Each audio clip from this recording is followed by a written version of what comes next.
What up, dude bros? I'm Frank. This is a video review of the Dart Zone Savage Spin. This is a flywheel-powered cylinder-fed blaster with a 45 dart capacity. Pretty interesting package, and it certainly looks goofy. Let's get into the review.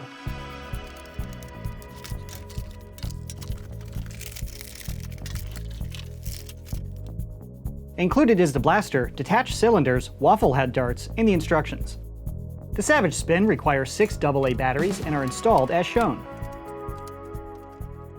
External overview of the Savage Spin, starting up at the front. Of course, there's no in-strike barrel lug. This is not a Nerf brand blaster. And up at the top, we have a sling mount. Up top, we have something that looks like a Picatinny rail, and things can technically be attached to them, but it's not very strong. So use caution before you put an optic on that you're not willing to have pop off during your battle. Below that is the cylinder system. This is a pretty cool cylinder system. There are 3 independent cylinders in the one blaster. Each cylinder holds 15 darts, and they're very close together, so it's huge, but it's not bigger than it has to be. And that makes the total capacity of the blaster 45 darts, which is pretty high capacity given the size. As you're firing and pulling the trigger, this cylinder is rotated automatically. These can spin freely when they're not attached to the actual blaster, which makes reloading them with scavenged darts really simple. Because they spin freely, it's not locked and difficult to access. But when your main cylinder is out of ammo and you want to switch to the next one, you pull on this pump handle down here, like that, and it spins the whole system, and it works pretty well. I haven't had any jams. Sometimes you have to realign it with your hand, but considering the mass attached to it, it works fairly well. This is a blaster that when I picked it up, I thought it was weird. The ergonomics are bizarre. It's like an SMG, but trying to be a primary. It's goofy, but after you use it, it all makes sense, man, I promise. So you have 15 darts. When you're out with that, you pull the little pump handle and switch to the next cylinder. Total, you have 45 darts loaded, ready to go. And after you empty one cylinder and you're shooting through this, you can start reloading this as you're walking around still playing. So you can just constantly have a loaded cylinder ready at all times, which is pretty cool. And if you want to, you can actually pop the cylinder out of the blaster. I'm not very good at it yet,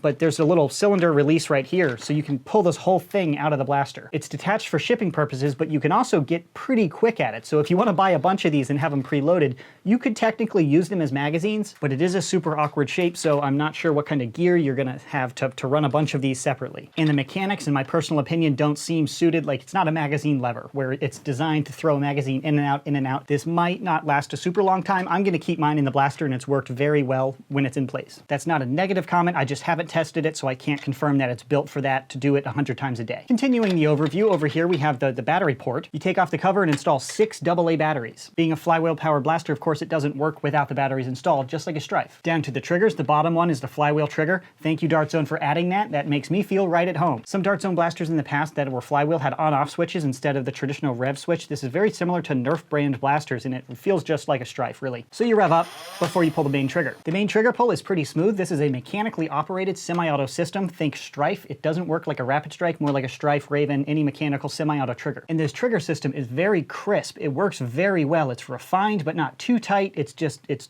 lovely. It just feels great. It's one of those details that's difficult to articulate and impossible to show on video until you feel it. You might just have to take my word for it. But the injection of the dart into the flywheels feels very smooth, and every dart leaves the barrel in almost the exact same trajectory. Many flywheel blasters will vary slightly by launching darts a little bit left and right. This is every single time in a straight line. This is very consistent. Yeah, spoiler, personal opinion of this blaster is pretty positive. Continuing the overview to the grip, it's an oversized grip. It is a weird grip with this whole area here, like for your hand, but it doesn't compromise the overall comfort. It's a very smooth grip, easy to use, and I'm sure this would be friendly for a small hand as well because it's not too fat here. So it's really snazzy looking. It kind of looks like a space gun, but it's not compromised. So awesome, Dart Zone. High five. Gotta give you a high five. Great grip. I whine about grips all the time, so I'm very impressed when one feels really good. And back to the stock. This is an adjustable stock with a weird little adjustment system. You push in on here and this other button. You push on both at the same time. When you do that, the stock can move in like this. I believe this is intended just for storage, not to be tactically used for CQB, because this really interferes with the grip and it runs into my wrist. This would drive me crazy to actually use it this small, but it's nice for storage instead of having a super long blaster, and sometimes that's annoying. The stock for me is just a little too awkward to use. The ergonomics of this blaster are just wacky. They're really bizarre. So I won't be shouldering the blaster, but you know, it looks cool. And up at the top of the stock, we have another sling mount. That is an external overview of the Savage Spin. Let's see it out on the range. Starting with the included Dart Zone waffle head darts.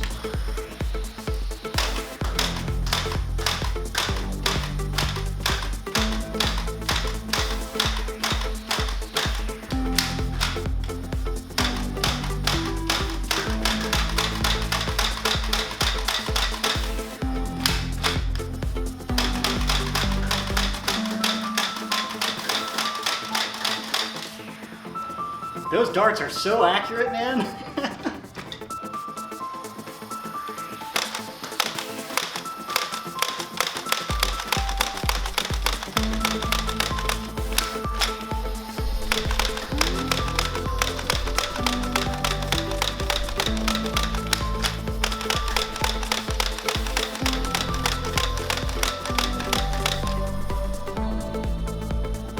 Now shooting white modulus or elite darts.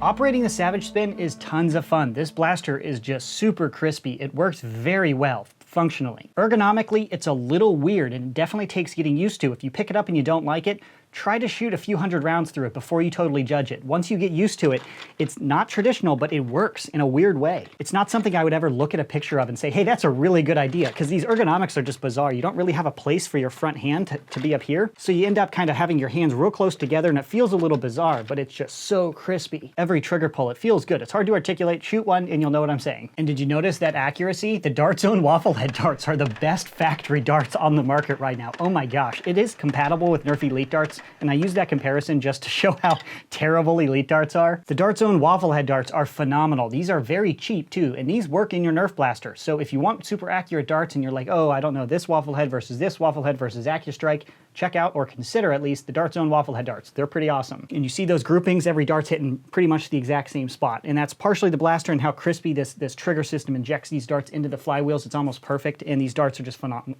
just fantastic. I'm freaking lost for words, and I talk for a living. Holy And through my testing procedure, I did not experience any jams or malfunctions. It's very crispy operation. The cylinders rotate perfectly every time. Even moving to the next cylinder works almost every time. And it's not too big a deal to just bang it a little bit, because if you do one upside down or you don't give it the right force, sometimes it doesn't move all the way. I can't speak for the functionality of taking the cylinder system out. I did it a few times just for testing, but it's not something I would want to do as like a mag change. It's so easy to reload these while they're built into the blaster, and I think it's intended for that, but it's possible to remove if you really need it. Oh, you're still on the fence about checking this blaster out? Oh, put it up in the chronograph just to drive the point home. First, I tested the Savage Spin with the included Dart Zone darts and achieved an average velocity of 90 feet per second. Compared to the 70 FPS Elite Par 90, that's rival tier. These blasters shoot hard. Many Dart Zone blasters in the past have done this. This isn't too new, but it's still fantastic. And to more fairly compare to other Nerf blasters, I also shot Elite darts through the Savage Spin and achieved an average velocity of 88 feet per second, which is still way above that 70 FPS par out of most Elite blasters on the market right now. What does that mean? It shoots really fast. When you pull the trigger the same time as your opponent, your dart will hit them in the face before their dart even gets to you. So you can shoot, get behind cover, shoot, get behind cover, and they really can't do anything about it. Shooting faster is almost always way better, and this thing shoots like a modified Nerf blaster out of the box on normal AA batteries. No jams or malfunctions, faster than average, firing velocity way faster than average. Weird ergonomics, but they make sense after you get used to them. They're not objectively bad, they're just really weird, but most Dart Zone blasters are a little weird. I'm weird, so I like that. So to my personal opinion over the Savage Spin, overall very positive opinion. It just operates so crispy. The trigger is phenomenal. The feeding mechanism is awesome. The included Dart Zone waffle head darts are fantastic. If you're looking for a competitive Nerf blaster, check out the Savage Spin for sure. High praises for the Savage Spin all the way around, but keep in mind it's not going to be for everybody. If you really like conventional, classic, traditional style blasters, this is not one of them. It's weird. You can tell by looking at it. It doesn't feel like a rapid strike or like a normal rifle or carbine at all. Not having external box magazines has both pros and cons that I've talked about on my channel. The pros of having a cylinder is you can reload without taking the magazine out of the blaster, like with an external box mag. If you want to reload a rapid strike, you have to take out the magazine. With this, I can have a loaded cylinder as I'm taking darts out of my pocket, loading up my other cylinders while I still have a hot barrel on my opponent or the Zambi. It's not for everybody, but there's pros and cons. There's definitely a place for this in the hobby. If you're an HVZer looking for a blaster, that's kind of what I think this is really going to shine at. Long, drawn-out games where you don't know how many darts you're firing, you don't want to carry a bunch of magazines on you, but you also want to be able to reload as you're still slaying more and more Zambis. This is a great HVZ blaster in my opinion. But two biggest reasons not to buy it: the ergonomics are a little strange and it doesn't use magazines. Those are the two biggest reasons, but the performance is phenomenal. If you can get used to the cylinders and the goofy goofy ergonomics. It's great. And even if you don't care at all about the blasters, but you're looking for darts, check out the Dart Zone waffle head darts. They are freaking awesome and pretty inexpensive. And they are compatible in your Nerf blasters, so you can shoot the Dart Zone waffle head darts through your Strife and shoot really accurately. So that's a good deal if you don't want the blaster at all. But that's my review and opinion on the Dart Zone Savage Spin. If you're interested in purchasing one, I'll put a buy link in the description box below. That's it for this review. Thanks so much for watching, bros, and as always, stay tactical.